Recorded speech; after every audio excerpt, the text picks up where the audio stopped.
Добар ден, почитувани, стартува најновата Телма амбуланта. Болестите на срцето и крвните садови често се многу сериозни, но дури тогаш не би требало во целост да оневозможат физичка активност.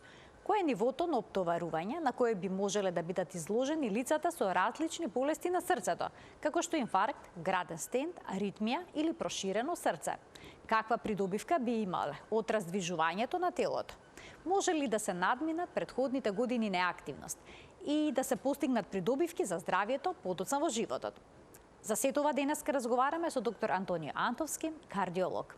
Разговорот ќе го проследите веднаш по рекламите, се гледаме набрзо во студијата.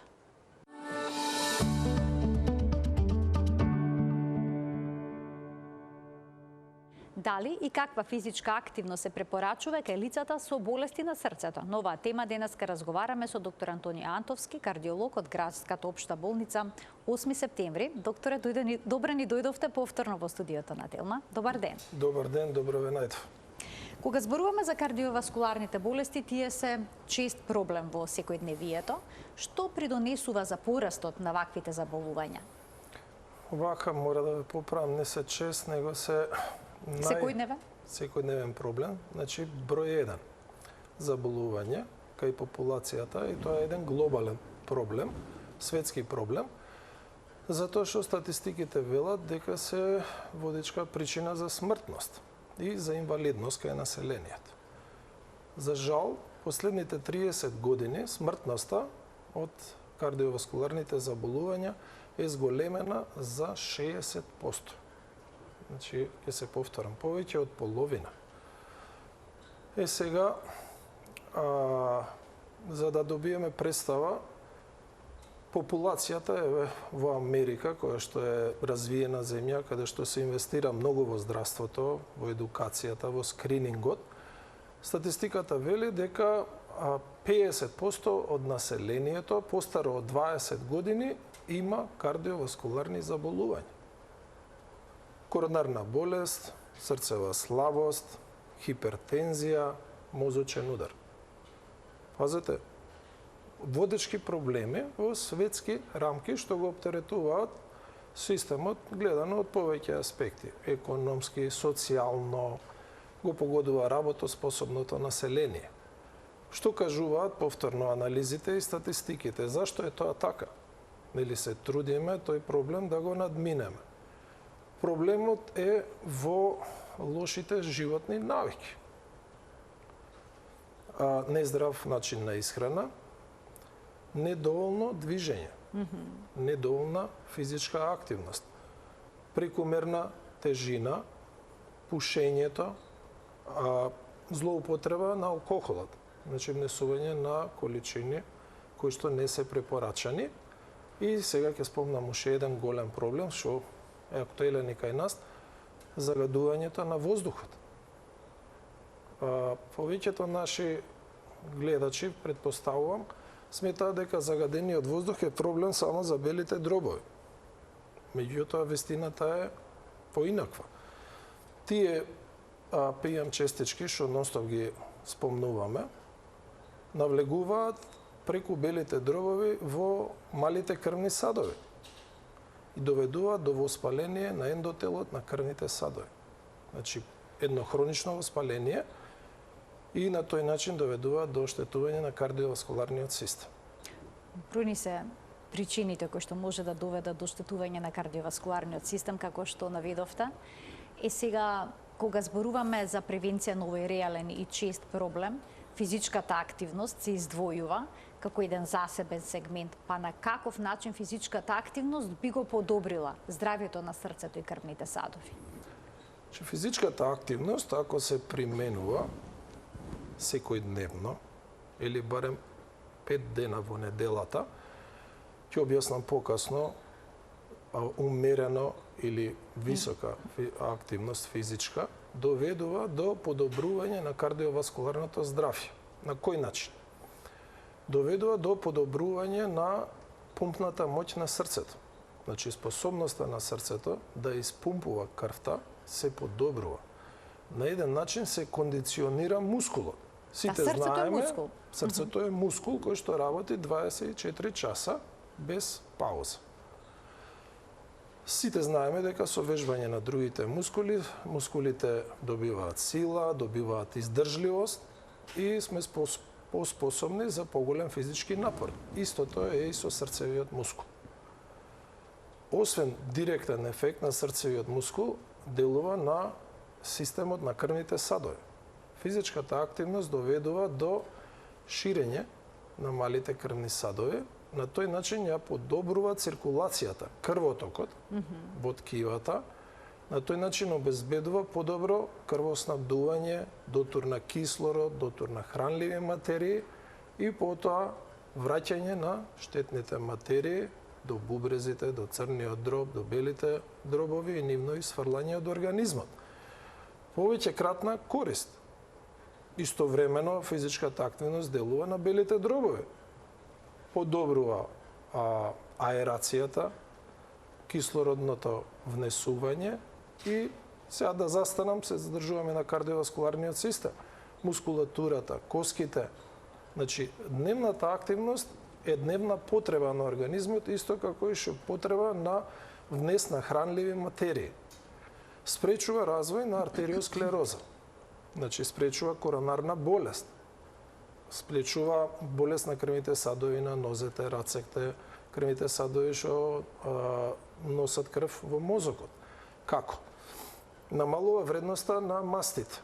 Штетниот холестерол, ЛДЛ холестеролот со ниска густина го намалува. Триглицеридите, тие се доминантни масти во нашата исхрана. Ние збориме стално за холестерол. Триглицеридите се проблемот. Бидејќи ги внесуваме преку храната богата со јаглени хидрати. Скроп, леп, сукано, месено, све се тоа работи кои што се трансформираат во масти, триглицериди и потоа организмот ги метаболизира. Го регулира нивото на шекерот во крвта. Зборам за физичката активност. Значи го подобрува делувањето на инсулинот, го подобрува искористувањето на шекерот од ткивата. Тие што имаат диабет, ја подобрува состојбата. Тие што немаат диабет, помага да не се развие диабет. Кај пациентите со зголемен крвен притисок. Помага за регулирање на крвниот притисок. Го намалува преку вазодилатација, преку ширење на малите крвни садови. А од друга страна се докажа дефинитивно дека превенира развој на артериска хипертензија. А статистиката вели, Соединетите Американски држави, кај популацијата постара од 20 години, пазете се, повторам, постара од 20 години, застапеноста на артериската хипертензија е 50%. Половина од популацијата. Коронарната болест, вика 1 од 20, ако не има во просторијава, има коронарна болест. Тоа е 5% од популацијата. Повторно, не збориме за популација од 65 години постара. Збориме за работоспособна популација. Го регулира гојазноста. Значи, спречува појава на гојазност или да се намали гојазноста. Подобрува функцијата на бубрезите. Знаеме која е улогата на бубрезите во организмот. Чистачи, отстрануваат штетни материи. Значи, на многу начини физичката активност имаме од физичката ја подобрува активност. и срцевата работа и функцијата на крвните садови. Така, докторе, но дали возраста може да представува пречка за физичка активност? Бидејќи оние кои што се повозрасни, постари од 65 години, кои што се во пензија, поголемиот дел од денот го минуваат, седејќи, гледајќи телевизија, комплетно неактивни. И велат дека едноставно немаат енергија за физичка активност или пак се плашат да бидат интензивно физички активни да вежбаат за да не им се случи нешто. Искуствата се токму обратни. Физичката активност го зголемува нивото на енергија. Затоа е препорачана за секој. Возраста нормално ги лимитира во однос на тоа колку може да бидат физички активни или која физичка активност се во можност да ја спроведуваат. Но препораката вели секое движење, колку и да е мало, е подобро отколку да е физички неактивен. Затоа вели почнете колку што ви дозволува вашата состојба. 2 минути, 2 минути. Се е подобро од Зголемувајте ништо. го тоа движење, самите сме ние мерка, секој за себе. Самиот може да почувствува како се зголемува способноста за движење. За пешачење не треба никаква инвестиција. Удобни обувки, удобна облека, не треба никаква специјална опрема, нити просторија или не знам што. Значи, секој може да пешачи, со тоа што вели препораката е, почнете колку што можете, во зависност колку сте кондиционирани, и настојувајте да го тоа постепено зголемувате и дневните потреби се околу 30 на минути физичка активност. А дали секоја физичка активност е добра за срцето и крвните садови? Има ли нешто што не е пожелно? Во зависност од здравствената состојба.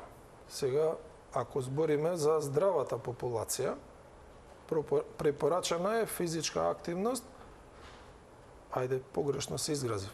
За сите, независно од здравствената состојба, препораките се 150 минути во текот на неделата физичка активност. Тоа е некој минимум. Меѓутоа, збориме за умерена физичка активност. Ако е по-интензивна физичка активност, тогаш вели доволно е 75 минути. Значи, 1 минута интензивна физичка активност одговара на 2 минути умерена физичка активност. Тоа е препорачаниот минимум. Колку повеќе сме физички активни, толку подобро за кардиоваскуларното здравје. Сега, нормално, секој се го интересира што е тоа умерено, што е тоа интензивно, за да се пронеде. Па, наедноставен начин за да бидам разбран. Умерена физичка активност подразбира да се задишиме, Добро. да не сме во можност комотно да зборуваме. Што би значило тоа? Ако пешачиме, велиме пешачење со некој интензитет до некој вели 10 на 15 километри на час. Не, се извинувам, тоа е за точак, за возење точак. За пешачење е 4 километри на час. Интензитет на движење. Тоа би предизвикало кај нас задишување, забрзување на срцевата работа и нема да се чувствуваме комфортно ако пешачиме со некој друг и цело време со него да разговараме. Значи, ќе бидеме способни да зборуваме. Меѓутоа, ќе имаме недостаток на воздух, нема да бидеме во можност да конверзацијата континуирано да оди таа конверзација. А ако можеме цело време да зборуваме, значи не сме доволно интензивно заморени. Така. Друг начин како тоа да го провериме објективно е преку срцевата фреквенција. Тоа може секој, сега помладите користат некои алатки, телефони и други, кај што мерат пулс, може едноставно со пипање на пулсот на раката да застанеме во текот на движење и да видиме колку е пулсот. Дали е забрзан? Да, и се препораките велат вака.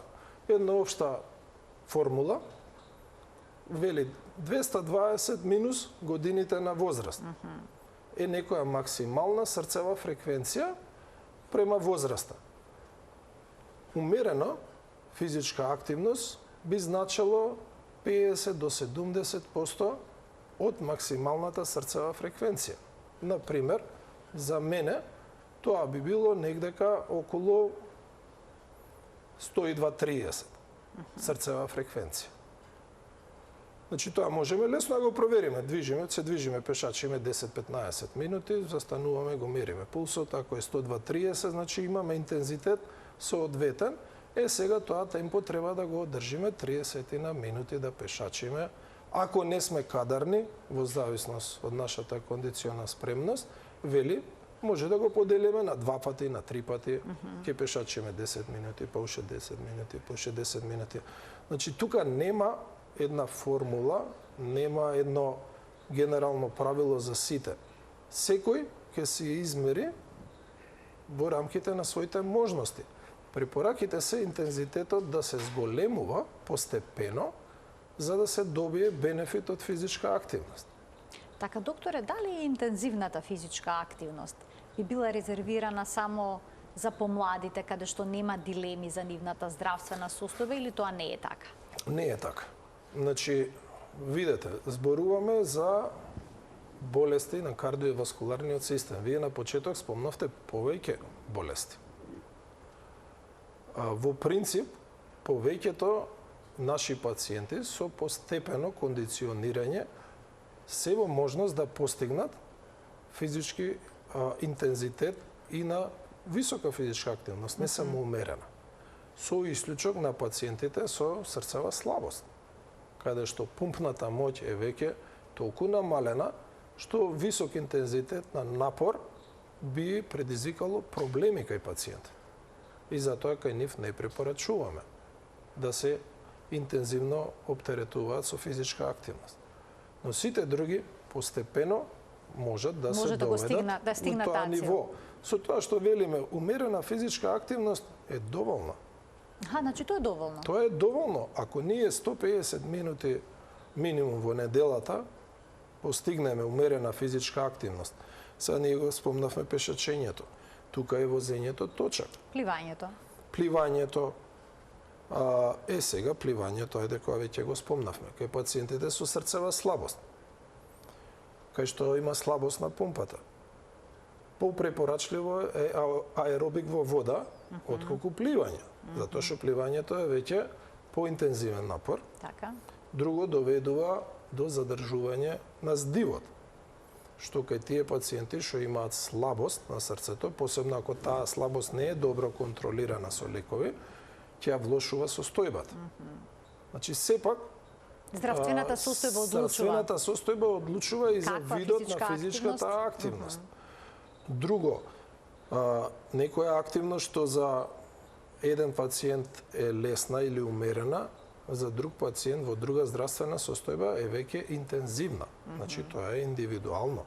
Секој ќе се измери, а секој што има и повеќе начнато здравје, срцево, треба прво да се консултира и со докторот, да праша до каде е неговата состојба, колку може да се оптеретува, кои физички активности не се препорачуваат за него. Например, еве срцевата слабост. Не се препорачуваат вежби кои што така наречени изометрични вежби, каде што имаме фактички немаме движење, туку имаме ангажираност на мускулатурата. Например, склекови. Кај слековите буквално се стега мускулатурата на рацете, нозете, стомакот, грбот, целата мускулатура. Ние тука немаме движење. Што се случува? Оваа физичка активност го приметиле и помлади луѓе, дека, например, кога работат со тегови. Артерискиот притисок може да се качи. Меѓутоа, се качува и систолниот и диастолниот. Кај трчањето, кај пешачењето, возењето точак, пливањето, тоа се така наречени аеробни вежби, изотонични, каде што имаме движење на телото. Тука може да се качува во некоја мерка систолниот притисок, горниот притисок, народски кажано. Диастолниот притисок, тој помалиот, не се качува, дури се намалува, затоа што кај овој вид на вежбање имаме дилатирање на крвните садови, на малите крвни садови. Кај дигањето тегови, заради напнување на мускулатурата, заради обезбедување на соодветна циркулација сега во мускулите, во зависност колкава мускулна маса е ангажирана. Например, рацете кои работат помала мускулна маса, нозете поголема, кај склековите цело тело е ангажирано. Тука за да се обезбеди соодветен дотор на крв, нема вазодилатација. И затоа се качува и систолниот и диастолниот. Дали тоа значи кај лицата со покачен крвен притисок би требало да избегнуваат ваков тип на вежби, како што се вежбање со тежина? Кај лицата со покачен крвен притисок би требало прво со медикаментна терапија, притисокот да се стави под контрола. Да се регулира. Второ, да се обезбеди со кардиовежби, позитивен ефект на вежбањето, и тогаш може да вежбаат и со тегови и изометрични вежби да спроведуваат. Значи, препораката е не само изотонични, не само аеробни, 2 пати во неделата да имаме и вежби за мускулатурата. Меѓутоа, тука веќе може да се советуваат со доктор, може да се советуваат со стручни лица, фитнес тренери, кои што се едуцирани, кои што знаат која вежба на кој начин може да влие врз активноста на мускулите и кардиоваскуларниот систем. Предпоставам дека знаат. Ќе ги вклучиме гледачите од овој момент. Почитувани, телефонскиот број ќе биде испишан на екранот. Емисијата е контактна, ќе можете да се јавите, да поставите прашања. Доктор Антонио Антовски, кардиолог од Градската општа болница 8 септември, е наш гостин во студиото на Телма. Сите дилеми предпоставувам дека ќе ги разреши, кои што се поврзани со физичката активност кај лицата со кардиоваскуларни болести, но ќе зборуваме, односно изборуваме веќе и за физичката активност во функција на превенцијата. Кога сме кај лицата кои што имаат некаков проблем со срцето и крвните садови, а сакаат физички да се активираат, за да си го заштитат здравието во иднина и да си го подобрат, можат ли некако да ги надминат оние години неактивност? Никогаш не е касно за да почнеме со физичка активност. Тоа што е изгубено време, мора да го заборавиме. Има една изрека, некој од филозофите беше, сум заборел кој беше, го имам тоа фатено, многу убава мисла, кој што мислата е вака. Тој што вика не може да најде време за вежбање, за да си го подобри здравието, ќе мора да најде време во блиска иднина за да се лекува од болести. Така да многу е едноставно. Подобро е да вежбаме отколку да се лекуваме. Секоја активност, ќе се повторам, е подобра отколку да нема активност. Со тоа што нормално, тој што долг период немал физичка активност, ќе му треба подолго време, постепено, да се кондиционира и да се доведе во состојба да ги исполнува овие минимум препорачани неделни потреби, кои што се докажани дека се добри за кардиоваскуларното здравје, и не само за кардиоваскуларното, ги се повтора за коските, за мозочната функција, дури се докажа дека подобрува и когнитивната моќ.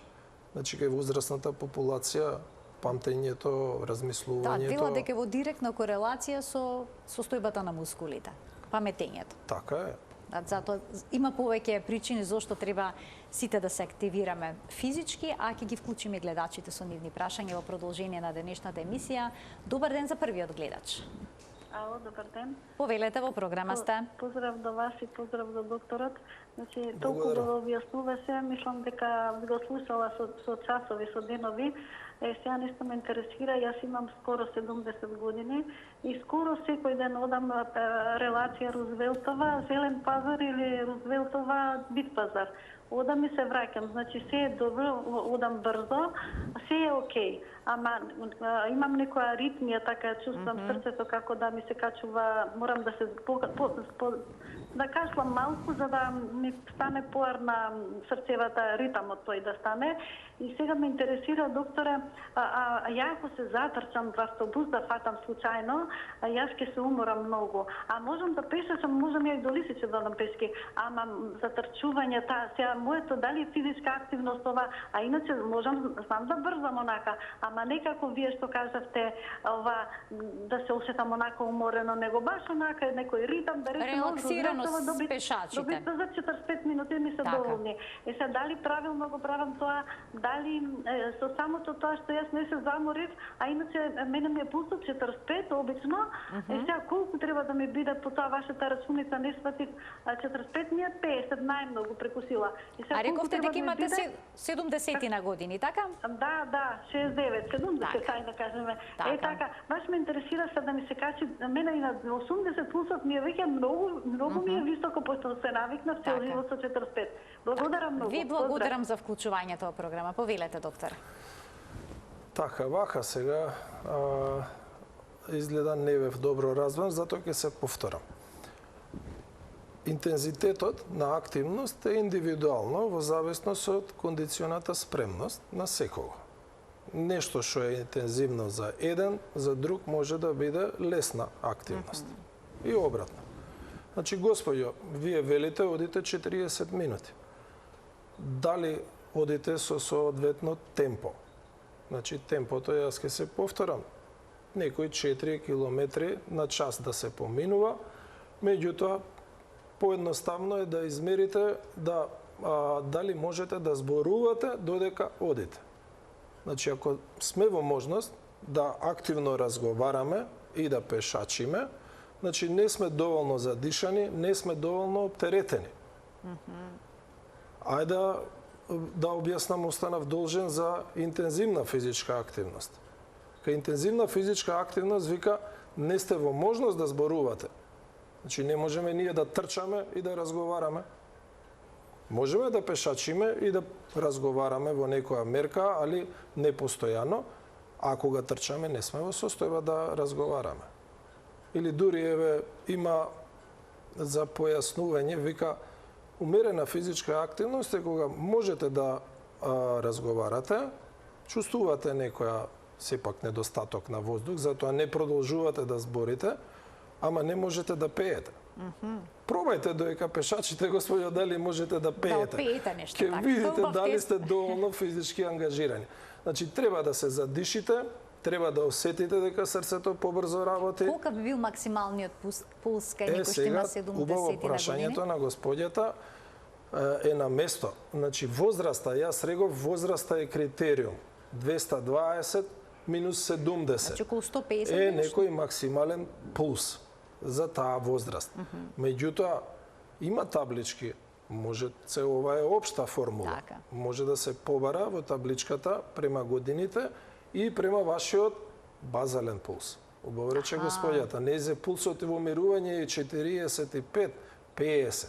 Вообичаено, господјо, пулсот е меѓу 60 и 80.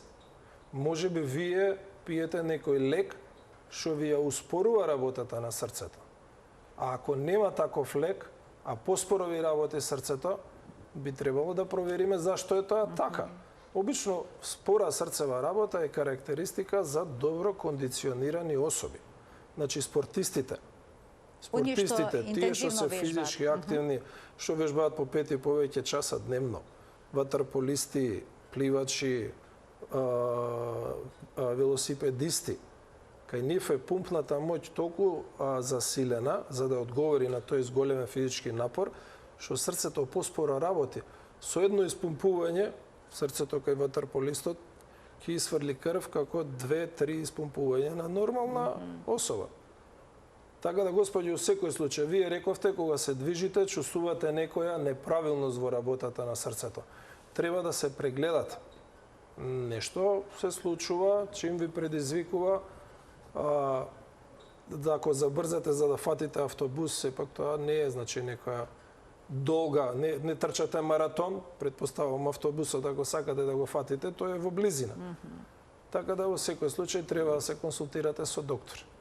Уште двајца гледачи очекуваат вклучување. Добар ден за следниот од нив. Добар ден. Ало? Ве слушаме одлично, го очекуваме вашето прашање. Повелете. Ало? Добар ден, ве слушаме одлично, господине, повелете. Добро, имам две прашања за доктор. Така? Првото прашање, имам 2 стента. Имам скоро 10 години ги носам. Пијам бисопролол, скоприл, взимам и кардиоперин и за мастоти. Статин, Доста така. сум физички активен. Меѓутоа, кога одам побрзо, а не знам да одам споро, и осеќам болка. Чим че се намалам брзината, мислам, на движењето, за 1 минута, да речем, се смирува тоа. Тоа е првото прашање. А второто прашање се однесува на мојот син. Скоро, лани, пред 1 година, имаше напад и има байпас. Човекот, мислам, синот спортист беше, играше 10-15 години кошарка. Така. И му се случи тоа и лани пред 1 година, викам, имаше байпас. Ме интересира, доктор, да ми објасни како би, што би требало да прави он? Ја веќе сум 84 години, при крај што се вика. А синов има 50 години. Како он треба да се однесува заради таа интервенција што му беше извршена? Така. Ви благодарам многу, Ви докторе. благодарам за вклучувањето во програма и за прашањата што ни ги упативте. Повелете, докторе. Па добро сега, господинот, прво господине не се согласувам, тоа крајот е господова работа, 85 години, татко има 88, супер функционира, му посакувам уште многу години квалитетен живот. Болката што ја чувствувате кога се движите, сугерира дека има некој проблем со крвотокот во срцевиот мускул. Дали некој од стентовите, дали некоја друга артерија. Значи, карактеристично е. При напор, потребите на мускулот се зголемуваат за дотур на крв. Очигледно има неспособност да се зголеми дотурот и тоа значи треба да се вие прегледате. Тоа е едното за вас што се однесува. За синот, чим е физички активен, бил 15 години спортист и има коронарна болест на предната што довела до бајпас хирургија. Нешто има проблем.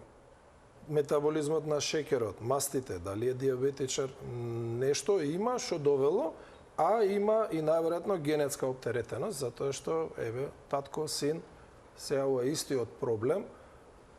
Што треба господинот да прави? Треба апсолутно да се придржува кон препораките во однос на терапијата и друго, физичка активност е препорачана за да се кардиоваскуларното здравје оддржува, да не се влошува состојбата. Немам доволно информации за да ви дадам по-конкретен одговор, значи господинот треба да се консултира со доктор, треба да коригира животни навики, спомнав пушење, алкохол, прекумерна тежина, шекер, притисок, сето тоа треба да биде добро под контрола за да не се болест, да не напредува болест и да не се повторуваат проблемите. Уште еден гледач ке вклучиме. Добар ден. Добар ден за уште еден гледач, а се исклучил. Добро, продолжуваме понатаму. Уште нешто сакам да додадам за господинот кога рече дека мисли дека е доволно физички активен. Статистиките еве во Соединетите Американски држави велат дека 25% од популацијата ги постигнува препорачаните нивоа на физичка активност месечно. Значи, зборевме за 150 минути, умерена физичка активност неделно, во една недела, да. Само 25% од популацијата, што е активна, што е многу малку.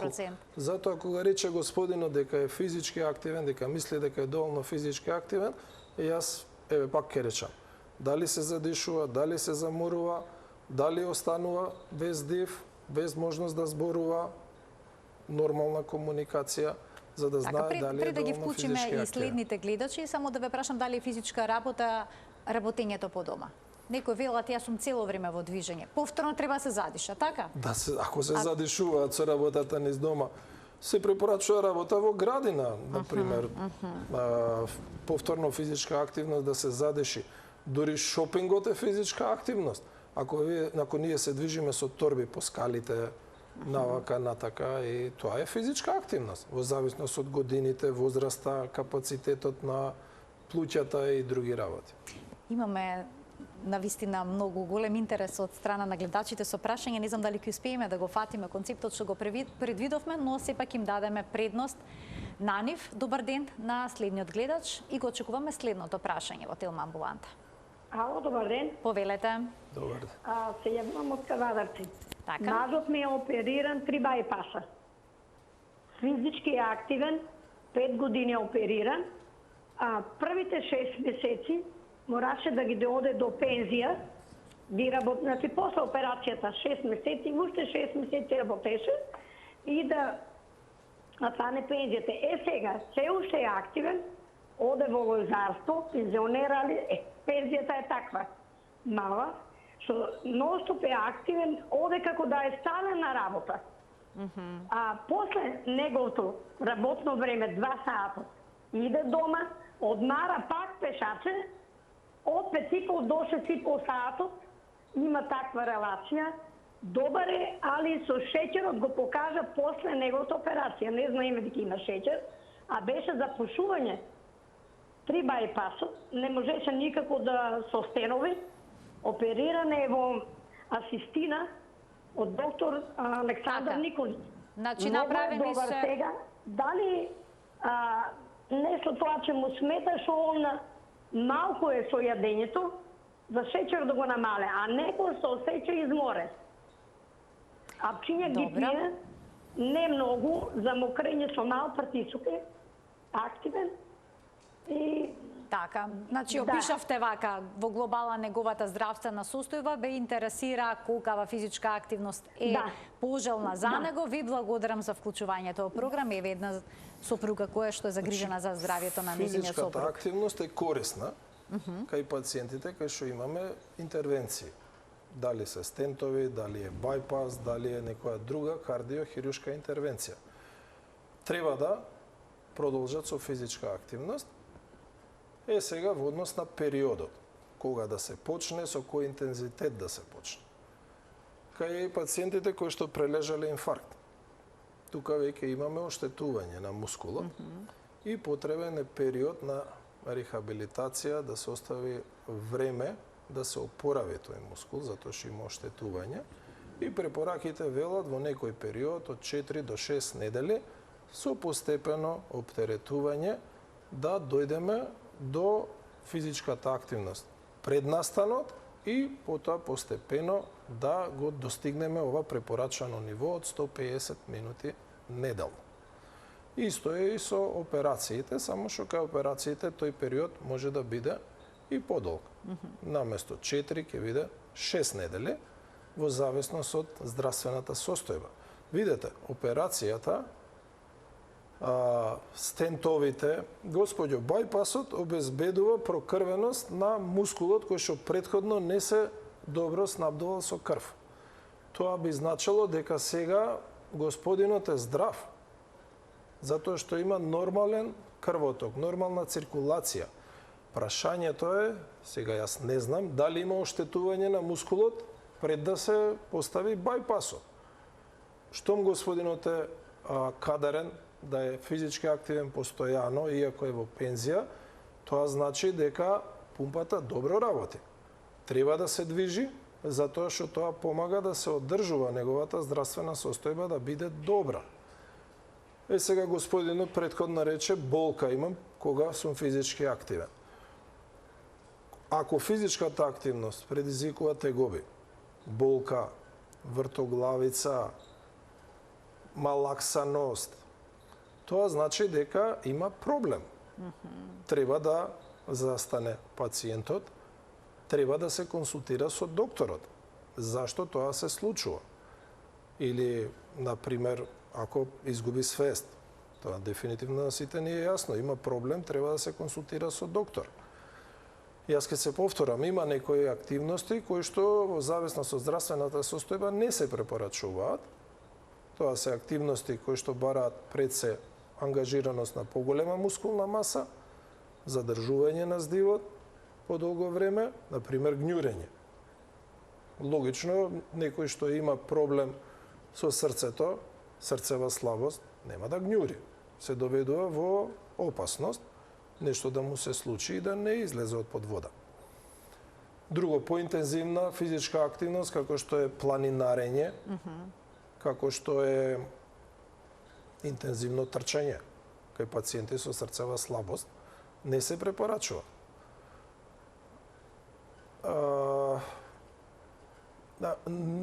Нема дефиниција за тоа за кого колку е интензивно.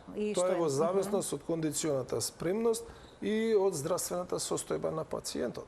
Значи, интензитетот и физичката активност се крои према пациентот. Уште еден гледач ке вклучиме. Добар ден. Добар ден за следниот гледач во денешната телма амбуланта. Се исклучил во ред. Докторе, што е со оние лица што имаат аритмија и прескокнување на срцето? Дали за нив е пожелна физичката активност? Физичката активност е корисна и за нив. Видете, дефинитивно нема кардиоваскуларно нарушена состојба каде што физичката активност не е дозволена. Не постои ниту една? Не постои. А миокардитис, да речеме? Видете, миокардитот е акутна состојба, болест, воспаление на срцевиот воспаление мускул. на срцевиот мускул, тоа бара интензивно болничко лекување. Тоа е како пациент со инфаркт. Тогаш е во болница, ние го лекуваме, нема физичка активност. После завршување на лекувањето, во зависност од здравствената состојба, последиците, компликациите, постепено Повторно се може да отпочнува се... со физичка активност. Значи, за секој физичката активност е корисна. Тие што се со терминална срцева слабост, кои што не можат од кревет да станат, за жал, кај нив не можеме да спроведуваме физичка активност. Секој друг контролирана физичка активност, колку и да е мала, е корисна. Значи, ако физичката активност предизвикува тегови, тука е границата. Ние само се обидуваме да ја поместуваме границата. Ако тој пациент денеска можел да оди 5 минути, понатаму дали ќе може да оди 10 или 15 минути без да ги има симптомите, без да има болка, без да има вртоглавица, темнење, без да има проблеми со чукање на срцето. Значи тоа значи постепено кондиционирање и по можност достигнување на тие 150 минути во неделата. недела. Ова е убаво што... За аритмијата се извинувам, да не останам неразбран. Пациенти најчесто збориме за атриални фибрилации. Таа е најчестата аритмија каде што срцето работи брзо, неправилно, успорува, затоа е неправилна срцева работа. Има така наречена пароксизмална аритмија која што се јавува повремено. По другиот период од времето срцето работи правилно. Кај тие пациенти, кога ќе се јави аритмијата, не се препорачува физичка активност. Велиме, не барем интензивна. Велиме со лекови прво да ја исконтролираме, да ја прекинеме таа аритмија. Меѓутоа имаме пациенти кои што се постојано во атриална фибрилација. Значи постојано, он живее со тоа со години. Што кај нив? Кај нив се препорачува физичка активност. Повторно дозирана во зависност од можностите, во зависност од пумпната моќ на срцето, дали има други проблеми како што е коронарна, исхемична болест. Значи, секогаш приоритет е со медикаментна терапија ние да ја ставиме под контрола болеста, атриалната фибрилација. Физичката активност е корисна кај тие пациенти, ја подобрува здравствената состојба. Од друга страна, па, велиме, физичката активност ја намалува можноста за појава на атриална фибрилација, кај тие што немаат аритмија, кај тие што немаат атриална фибрилација. Многу беше корисно, докторе, што отворивме оваа тема, бидејќи оние кои што имаат некакво кардиоваскуларно заболување сметаат дека треба да мируваат и да си го штедат срцето, но очигледно дека токму спротивното, движењето е она што ќе им помогне да го подобрат сопственото здравје. Така е. Ви благодарам многу за учеството во денешната емисија. Благодарам на поканата. И за корисните совети. Почитувани, ова беше се во денешната емисија. Ви благодарам за вниманието со кое што не следевте. Ви посакувам пријатен ден и излезете надвор, прошетете. И покрај тоа, докторе, што загадан воздухот. Тоа е проблем. Излезете на воздух по можност. Да, некаде на воздух, планина, на водно, природа, така, шума. Оние што се во Скопје или пак на најблиското место каде што има чист воздух. И таму прошетете. Ви благодарам за вниманието.